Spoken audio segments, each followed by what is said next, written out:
The Romanovs had ruled the mighty Russian Empire for centuries, but by 1917, they were prisoners, hiding their few remaining jewels within their underclothes, only to be gunned down in the dead of night. This is true crime of the historical kind. You're listening to the executions and murders of the Romanovs, Part 1, Imperial Twilight.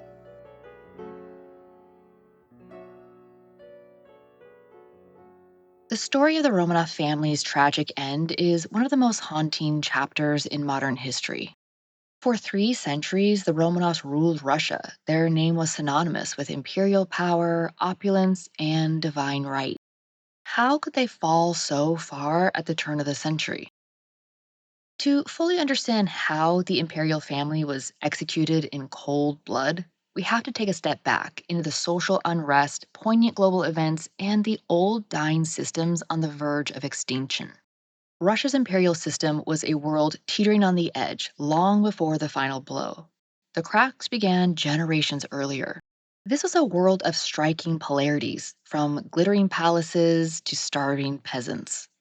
Russia in the late 19th century was a massive, complicated empire. You might think of it like a patchwork with dozens of ethnic groups, languages, and cultures all loosely held together under a single crown. The sheer size of land can be hard to comprehend. It stretches from the snowy forests of Eastern Europe all the way to the Pacific coast. It even spans 11 time zones.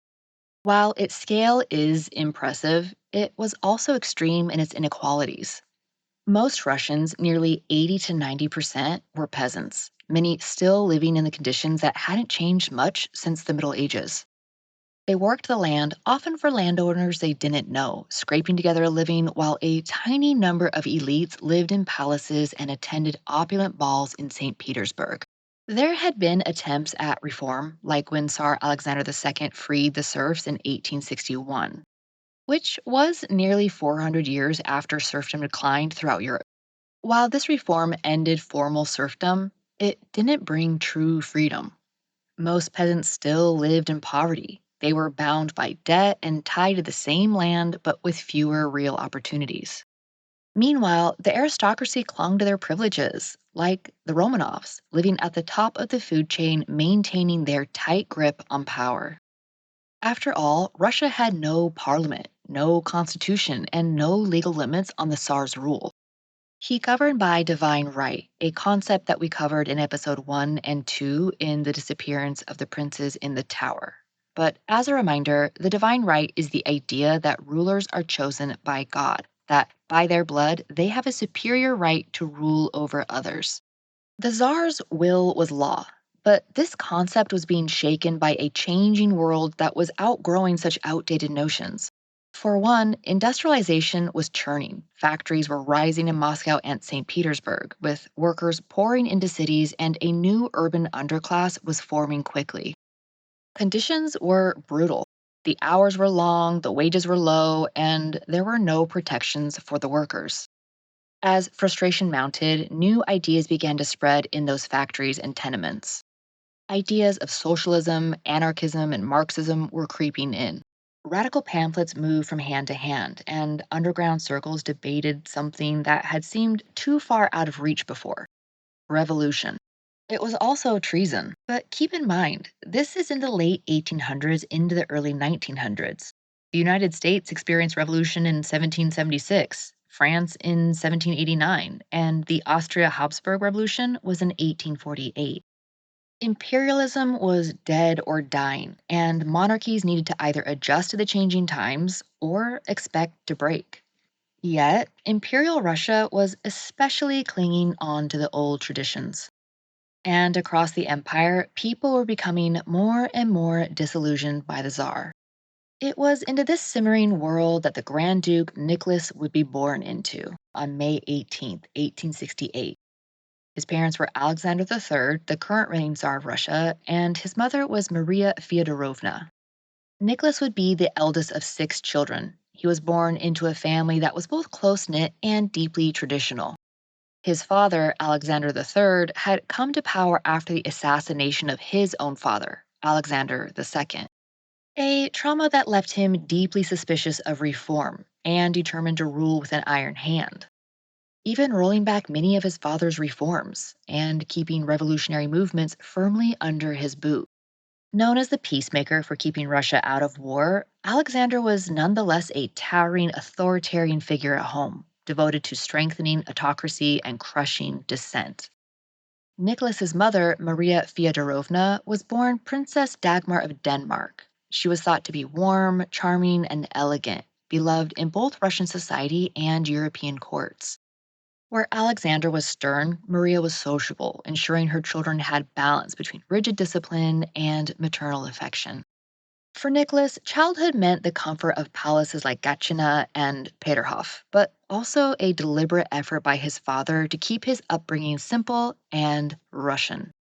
He was taught languages and history and trained for military service from a very young age.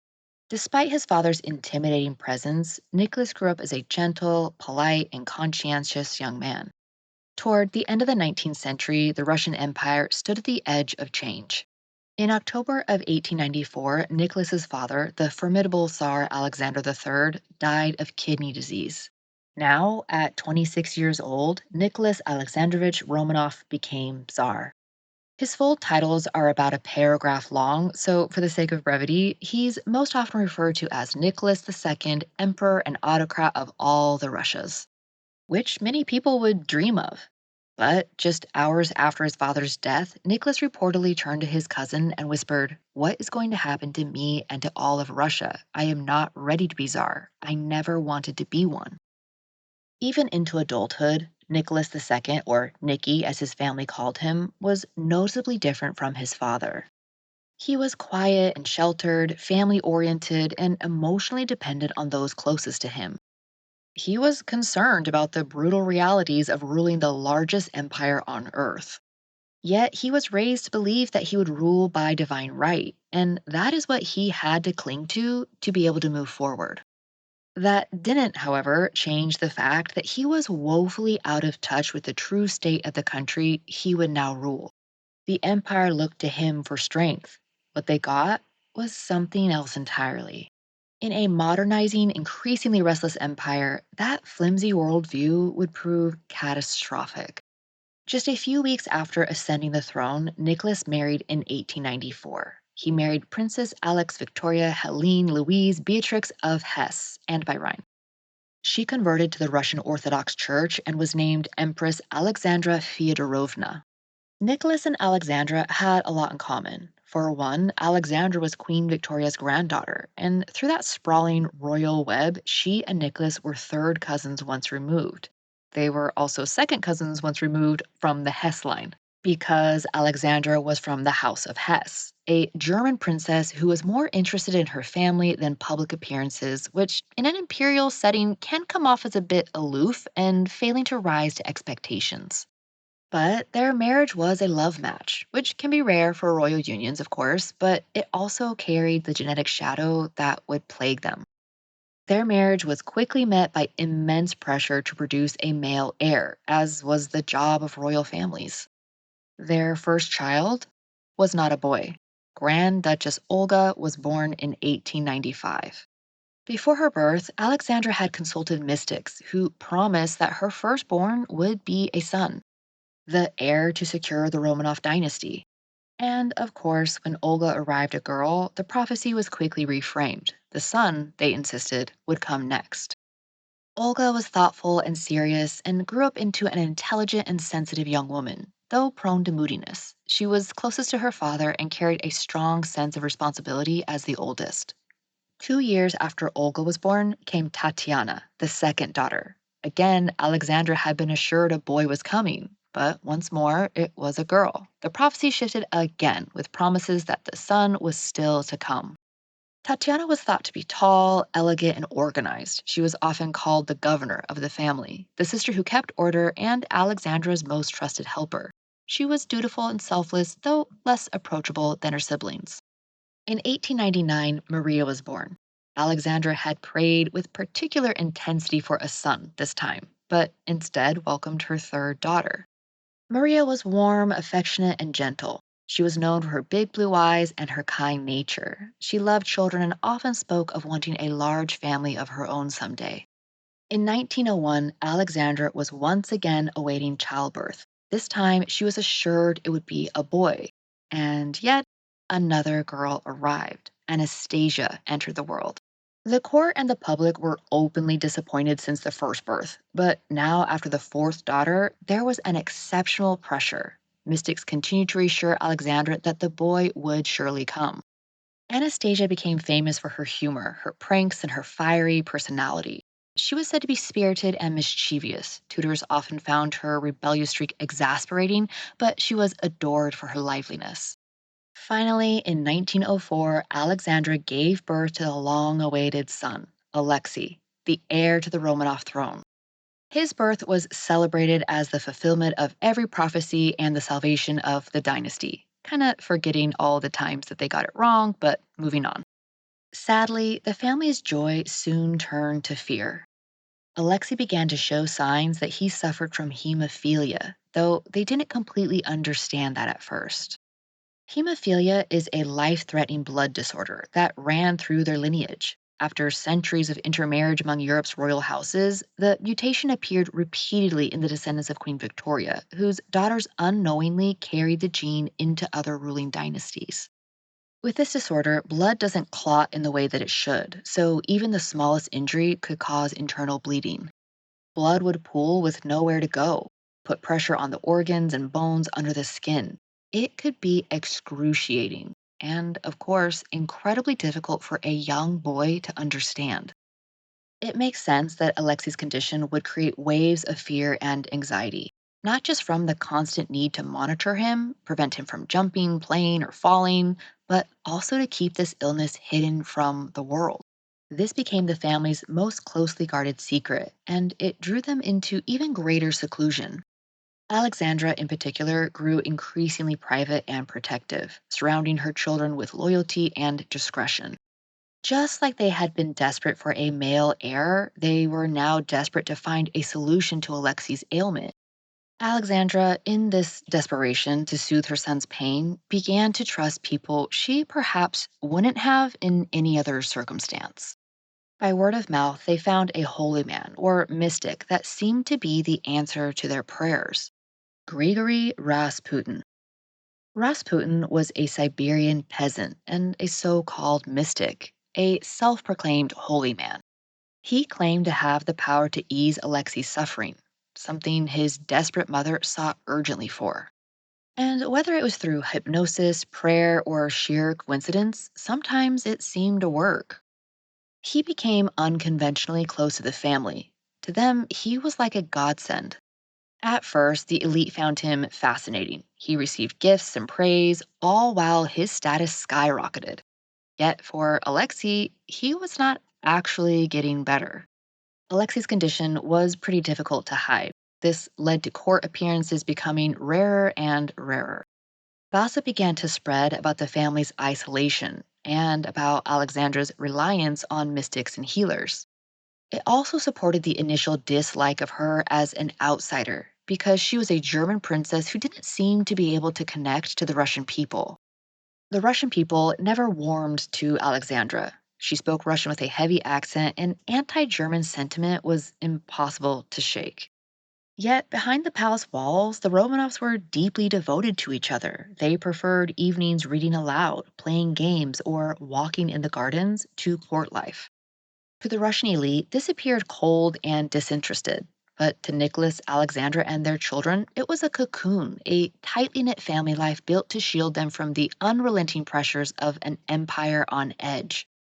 And whether Nicholas knew it or not, the world outside was rapidly slipping out of his control. By the early 1900s, Russia was still clinging to its image as a global superpower. But the illusion was starting to crack. Nicholas had badly miscalculated much in his reign, and one disastrous example is the Russo Japanese War. In 1904, Tsar Nicholas II led his empire into a war that he believed would be short and glorious: a military campaign against Japan over control of Manchuria and Korea. The war became a slow motion disaster. Russian troops were slaughtered in battle after battle. The Navy, humiliated in the catastrophic Battle of Tsushima, lost nearly its entire fleet. Supply lines collapsed and morale plummeted. On top of losing the lives of so many soldiers, it was also draining the empire's already thin resources. So, food prices began to soar, workers went unpaid, and the people, already frustrated by poverty and repression, began to ask what exactly their sons were dying for. He was not just dependent and unprepared as a ruler, he was also deeply stubborn, which is a dangerous combination. He stalled and was reluctant, but the distance was growing harder to maintain. The war with Japan hadn't just wounded Russia's pride, it also exposed how vulnerable the empire really was. And by the time the peace treaty was signed in 1905, the revolution had already begun. On a bitter January morning in 1905, thousands of Russian workers and their families gathered in the snow covered streets of St. Petersburg. They carried crosses and portraits of the Tsar as they marched, slowly, peacefully, toward the Winter Palace. They weren't coming with rifles or torches, they came with hope. At the front of the procession was a Russian Orthodox priest, Father Gregory Gapon. He believed, like so many did, that the Tsar just didn't know how bad things had gotten. That if Nicholas could only hear their voices, hear their pleas for better wages, shorter workdays, and basic political rights, he would act. But Nicholas wasn't even there. The troops guarding the palace didn't wait for an explanation. They opened fire on the crowd, their own people. Men, women, and children dropped in the snow. The massacre became known as Bloody Sunday, and it shattered something in the Russian psyche. For generations, the Romanovs had styled themselves as fathers of the people or little father of Russia when referring to the Tsar. They were supposed to be divinely chosen, beloved, above the chaos of politics. But after Bloody Sunday, that myth was broken. The people couldn't see Nicholas as a benevolent father figure even if they wanted to. They now saw him as a tyrant. The country exploded. Massive strikes shut down factories, and peasants began burning estates. Sailors in the Navy mutinied, hoisting a red flag and turning their guns on their officers. Nicholas, rattled and under pressure, agreed to concessions. He created a parliament known as the Duma. It was meant to signal progress, a shift towards constitutional monarchy. But the insincerity of the compromise quickly showed. When the Duma tried to exercise real power, Nicholas dismissed it. Then he restructured it to make sure future versions couldn't challenge his authority. So it was clear it was reform in name only, and for many Russians, it confirmed what they already feared. The Tsar would never give up real power, at least not willingly. In the following years, the Romanovs managed to hold on, but just barely. From the outside, it looked like Russia had calmed down. Factories were running and the streets were quieter. But just under the surface, the empire was still sinking. Nicholas had no real intention of sharing power, but didn't have the ability or skills to fix anything either. He dissolved the Duma again and again, each time reshaping it to be more conservative, more loyal, and less effective. The message was clear. The Tsar was still in charge, and he wasn't interested in a constitutional monarchy. At home, things were no better. The royal family, once symbols of strength and stability, were now becoming bigger targets of gossip and suspicion. The secret the family tried desperately to keep was showing traces of something wrong, and their close relationship with Rasputin was not helping. To Alexandra, it was a miracle. To Nicholas, it was tolerated for her sake. To the Russian public, it was a scandal. Rasputin's influence grew, not just over the family, but over appointments at court, government policy, and even military leadership. He was rumored to be sleeping with noblewomen, blackmailing officials, and pulling the strings of the empire from the shadows. Whether those rumors were completely true or not didn't matter. What mattered was people's perception. And the perception was that the monarchy looked weak, corrupt, isolated, and lost. Meanwhile, socialist movements, once fringe, were becoming harder to ignore. These new revolutionaries had splintered from older reformist traditions to rejecting compromise with the monarchy altogether. Out of the Russian Social Democratic Labor Party, two rival factions emerged. On one side stood the Mensheviks, who believed change could come gradually through broad membership, alliances with liberals, and a long march towards constitutional democratic socialism. On the other side were the Bolsheviks, led by Vladimir Lenin, who argued that nothing short of a complete overthrow of the imperial order would suffice. Lenin's vision was starkly different. He imagined power not in the hands of nobles, landowners, or even a parliament, but in the hands of workers' councils, the Soviets. Soviet is the Russian word for council. Where the Mensheviks spoke of patience, coalition, and reform, the Bolsheviks demanded something sharper, a revolution that would tear the old world down to its foundations. At first, these ideas spread quietly, whispered in university classrooms, on factory floors, and in clandestine meetings. The climate of repression made every pamphlet and midnight gathering feel electric with danger. The Tsar's secret police, the Okhrana, infiltrated their ranks, yet the spark could not be stamped out. Intellectuals, students, workers, even soldiers, wearied by the empire's endless demands, found themselves drawn into secret circles of dissent. So while the Romanovs clung to tradition, history was already moving past them. Fragile as their hold already was, the gathering storms of world conflict would push the imperial family into choices they could no longer avoid. In the summer of 1914, Europe caught fire, and Russia, already strained, already unstable, was swept into the blaze. When war broke out between Austria Hungary and Serbia, Russia moved quickly to defend its Slavic ally. What followed was a chain reaction of alliances and declarations that ignited the First World War. Initially, it had been called the Great War because it was meant to end all wars. Patriotism surged across the Russian Empire, and men enlisted by the thousands. Crowds filled the streets of St. Petersburg, waving flags, singing anthems, and shouting Nicholas's name. For a brief moment, it looked like the war might unify the country. The Tsar's popularity seemed to tick upward. But it didn't last long. The Russian military was vast but disorganized. It was not prepared for the scale or brutality of modern warfare. Troops lacked rifles, boots, and even food. Railroads were overwhelmed, and command was chaotic. By the end of the first year, tens of thousands of Russian soldiers were dead, wounded, or captured. Russia's fragile economy began to buckle, and inflation soared. Resentments began to rise again, not just toward the war, but toward the seemingly useless Romanovs.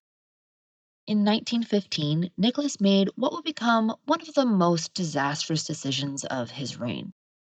He left the capital to take personal command of the Russian army. It was meant to be a show of strength, yet Russia was bleeding. The front lines were a graveyard. Thousands of soldiers were dead, wounded, or missing. And now every defeat on the battlefield could be tied directly to the Tsar. Back in St. Petersburg, the empire was unraveling. The food shortages turned to famine, and inflation continued to soar. Strikes shut down entire industries. Cities became pressure cookers with silent factories, bread lines growing, and tempers fraying. In the Tsar's absence, Alexandra was looked to for solutions. For a deeply private woman already mistrusted for her German heritage, it was a nightmare, not to mention her unwavering devotion to Rasputin. This all came together to make her the perfect scapegoat. Perhaps the public's rejection of her made her lean harder than ever on Rasputin, who appeared to fill in the power vacuum with his whispered advice, favored appointments, and shadowy influence. To the Russian elite, it wasn't just incompetence anymore, it was betrayal. Rumors exploded that Alexandra was a spy, that Rasputin was sleeping with her, that the Romanovs had betrayed Russia from within. True or not, the reception was devastating. Faith in the monarchy, already fragile, collapsed. Grigory Rasputin, filthy, drunk, and magnetic, had become the most hated man in Russia. They called him the Mad Monk. Cartoons showed him wrapped in Alexandra's arms, whispered into the Tsar's ear, controlling the empire like a puppet master. Government ministers were appointed and dismissed at his word. Policy decisions seemed to hinge on mysticism rather than strategy. And behind closed doors, even members of the extended Romanov family began to panic. The war, far from saving the Romanovs, tightened around them more like a silken noose. If Rasputin was the rot in the system, they believed cutting him out might save what was left of the monarchy. So, in December of 1916, a small group of aristocrats took matters into their own hands. They lured Rasputin to a nobleman's palace with promises of wine and women. There, they poisoned him, beat him, and shot him, finally dumping his body in the nearby frozen Neva River. His murder was brutal, and while Rasputin may have died that night, the damage he symbolized had already metastasized. By early 1917, Russia was teetering. The war dragged on with no end in sight, the front was collapsing, and at home, hunger turned to fury. In Petrograd, the capital renamed from St. Petersburg to shed its German sounding name during the war, the streets boiled over. It started with bread riots. Women stood for hours in freezing lines only to be told that the bakeries were empty. Workers walked out of factories, streetcars stopped running, and by the end of February, the city was in open revolt. The police had lost control, and then something unthinkable happened. Soldiers, some of them fresh from the front, turned their rifles away from the crowds and pointed them at their officers. The mutiny spread fast. In just a few days, the Tsar's power base had vanished. Nicholas II, isolated at military headquarters, tried to return to the capital, but his train was blocked by revolutionaries. His generals, men who once had sworn to die for him, now urged him to step down. On March 2nd, 1917, according to the Julian calendar still used in Russia, Nicholas II signed his abdication. At first, he considered passing the throne directly to his only son, 12-year-old Alexei. But Alexei's hemophilia made that impossible. The boy was gravely ill at the time, and Nicholas feared that separating him from his parents in the chaos of revolution would be a death sentence. So, reluctantly, Nicholas renounced the throne, not only for himself, but also on behalf of Alexei. Instead, he named his younger brother, Grand Duke Michael Alexandrovich, as heir. But Michael, seeing the writing on the wall, perhaps wanted no part of a crumbling monarchy. He declared he would only accept the crown if it came by the will of the people, something that was never going to happen in 1917. And just like that, after more than 300 years of Romanov rule, Russia had no czar. In the vacuum that followed, a provisional government was formed. It was led by a shaky coalition of moderate liberals and socialists. They promised reform, promised elections, and promised to carry on the war just for a little longer. Yet already, power was slipping from their hands too. Because as the government struggled to rule, power was already shifting away from palaces into the Soviets of workers and soldiers who claimed the streets as their own. The provisional government placed the imperial family under house arrest at the Alexander Palace, just outside of Petrograd, in the royal enclave of Tsarskoye Selo. Grand halls were eerily quiet now, and the court had vanished. The guards at the gates were no longer there to protect them. They were there to make sure that they didn't leave. Nicholas and Alexandra lived in a strange in between, still a family, still together, but watched at every turn. Olga, Tatiana, Maria, Anastasia, and Alexei were kept on a strict routine. They rose early, did chores, played games, and read books. Nicholas chopped wood to keep them warm. Alexandra prayed and wrote letters. The girls took turns nursing Alexei during his flare ups. Servants were permitted, but only a few, and their family dogs accompanied them as well. The family still had clean clothes, still ate from proper dishes. They were allowed to take short walks in the palace gardens, but always under guard. Outside the palace walls, their connection to the world was slipping further away. The Russian people certainly weren't crying for their return. The provisional government debated what to even do with them: send them abroad, put them on trial, keep them detained, but no one wanted to take the responsibility. Exile to England was considered. After all, Nicholas and King George V were first cousins. You may have even seen the infamous photo of them together. Their resemblance is something more like identical twins than cousins. But sadly, public pressure in Britain was rising against it. The idea of harboring a toppled autocrat, especially during wartime, was political poison. So the Romanovs stayed. Their Titles were gone and their allies were fading fast. As every day passed, the safety net beneath them unraveled just a little bit more. By the summer of 1917, the provisional government was unraveling almost as quickly as that had formed.